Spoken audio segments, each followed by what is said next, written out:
और इसी के साथ एक के बाद एक आज दिल्ली से बड़े अपडेट संसद भवन पहुंचे हैं प्रधानमंत्री मोदी। दूसरी तरफ कांग्रेस की बैठक का सिलसिला जारी था। सुबह से ही राहुल गांधी बैठक कर रहे थे, रणनीति तैयार की जा रही थी। चप्पे चप्पे पर पैनी निगाहें पूरे दिल्ली पर आज सुरक्षा कर्मियों की बनी हुई है।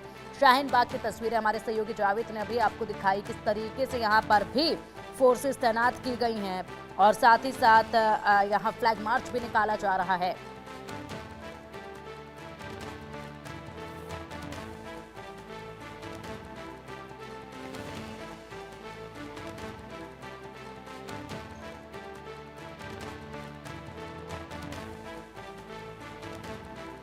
तो ये तस्वीरें देखिए, दिल्ली में सड़कों पर मुस्लिम समुदाय के लोग भी उतरे हैं, जो कि हाथों में तख्तियां लिए हुए हैं और ऐसे में उनकी तख्तियों पर लिखा हुआ है वी सपोर्ट मोदी, यानी कि समर्थन में उतरे हैं मुस्लिम समुदाय के लोग। महिलाएं भी उतरी हुई हैं, छोटे छोटे बच्चे भी नजर आ रहे हैं। भोपाल की तस्वीरें इस वक्त आपके सामने हैं। भोपाल से भी यही तस्वीरें सामने आ रही हैं, जहाँ पर महिलाएं, बच्चे, पुरुष सभी लोग जो हैं पीएम मोदी के पोस्टर साथ में लेकर सड़कों पर उतरे हुए हैं। समर्थन किया जा रहा है। विपक्ष और तमाम जो अन्य दल हैं वो फिलहाल अभी विरोध में जुटे हुए हैं।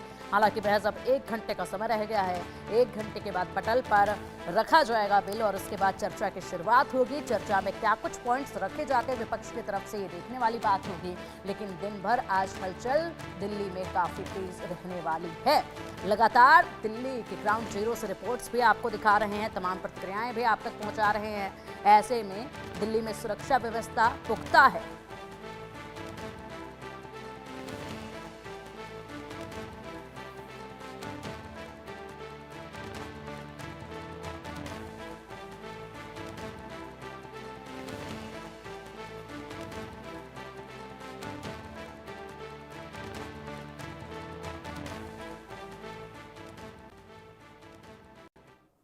और चलिए अब हमारे साथ तहसीन पुनावाला जी जुड़ गए हैं। सर, बहुत स्वागत है आपका इंडिया न्यूज पर। सवाल पहला यही कि वक्फ बिल से मुस्लिमों को आखिर डर क्या है, किस बात का डर है? मोदी तो सबका साथ सबका विकास और सौगात दे रहे हैं, फिर किस बात का ये डर सता रहा है? दोनों है, डर तो है क्योंकि जो स्टेटमेंट्स आते हैं भाजपा से वो भी एक्सेप्टेड नहीं है। अब देखिए, मैं थोड़ा सा डाइवर्ट करूंगा। एक डीवाईएसपी लेवल का ऑफिसर जिस तरह की बातें करता है, किसी और प्रदेश में हैसियत होगी उसकी बात करने की? बात करना चाहिए ऐसी किसी के फेस्टिवल को देते आप आम सेवैया तब खाएंगे जब आप गुजिया दोगे। आप भाई आप सर्विस में हो, आप थोड़ी पॉलिटिक्स में हो। तो इस तरह की बातें करना, उसको फिर एनकरेज करना, जिस तरह की बातें बाकी कुछ भाजपा के नेता करते, उससे लोगों माहौल खराब होता है। मुझे लगता है वो नहीं करना चाहिए। प्रधानमंत्री जी एक अच्छी चीज कह रहे हैं, सबका साथ सबका विकास। प्रधानमंत्री जी अगर सबको साथ में लेकर जाना चाहते हैं, सौगातें मोदी कर रहे हैं, तो आप सबको लेकर जाइए। लोगों को में हमेशा डर रहेगा, ये तो एक लोकतंत्र का एक हिस्सा है, उसमें क्या गलत है? वो अपना प्रोटेस्ट भी करेंगे। प्रोटेस्ट करें इसका मतलब ये नहीं कि देश के खिलाफ है या गैर संवैधानिक है, लेकिन लोगों को समझाना भी तो सरकार की भूमिका है। सरकार समझाती क्यों नहीं? क्यों लोगों को डराती है? वो भी नहीं करना चाहिए। अपने ही लोग हैं, मुसलमान भी हमारे, हिंदू भी हमारे, सबको साथ में लेकर अगर हम बात करें, सरकार करें, तो मुझे लगता है और भी अच्छा होगा इसमें। बट भाजपा को भी फायदा होता है ना पोलराइजेशन में।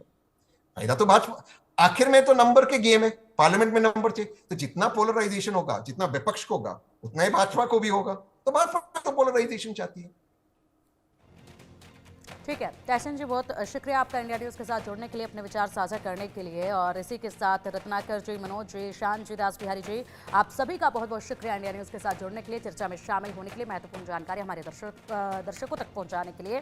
पल पल के अपडेट्स लगातार दिल्ली से हम आप तक पहुंचा रहे हैं, लेकिन यहाँ रुकेंगे अब एक छोटे से ब्रेक के लिए। जल्द हाजिर होते हैं, बने रहिएगा आप हमारे साथ।